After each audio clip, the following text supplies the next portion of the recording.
On June 6, 1944, the largest seaborne invasion in history began on the beaches of Normandy, France. In the early hours of the morning, 156,000 Allied troops crossed the English Channel. They came from America, Britain, Canada, and a dozen other nations.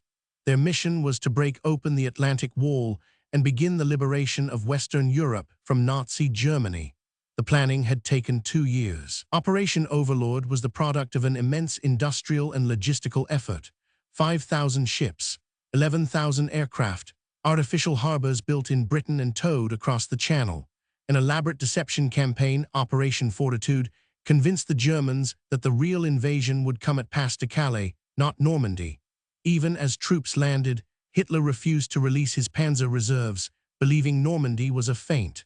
The night before the landings, 3 airborne divisions dropped behind enemy lines. British and Canadian paratroopers secured the eastern flank, capturing bridges over the Orne River. American paratroopers from the 82nd and 101st Airborne scattered across the Cotentin Peninsula in darkness and confusion. Many landed miles from their targets. Dozens drowned in flooded fields. But their presence behind German lines created chaos and disrupted the defenders' ability to respond. At dawn, the naval bombardment began. Allied warships pounded the coastal defenses for hours.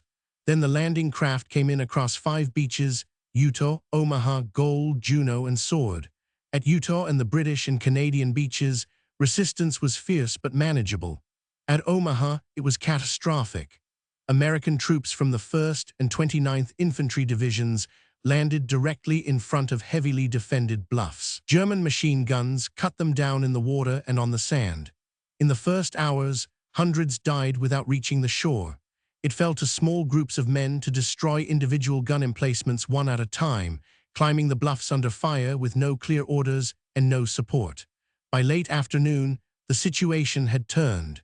At every beach, Allied troops had broken through the initial German defenses and were moving inland. The price had been enormous: over 4,000 Allied soldiers killed on D-Day alone, with thousands more wounded. But the foothold was secure. The Germans had failed to throw the invasion back into the sea during the critical hours when it was most vulnerable. The days that followed were brutal. The hedgerow country of Normandy, the Bocage, turned the terrain into a nightmare for armored vehicles. Every field was a fortress. Progress was measured in hundreds of yards. It took nearly 3 months to break out of Normandy entirely, but the fundamental decision had been made on June 6. The Western Allies were back on the continent, and there was no reversing it. The Normandy campaign lasted until late August 1944. Paris was liberated on August 25. By September, Allied forces had reached the borders of Germany itself. The momentum of D-Day, once established, never fully stopped. It drove the war to its conclusion 10 months later in Berlin. The D-Day landings changed not just the outcome of the Second World War, but the shape of the post-war world. Western Europe was liberated by Western democracies, which meant it would recover under democratic governments rather than Soviet occupation.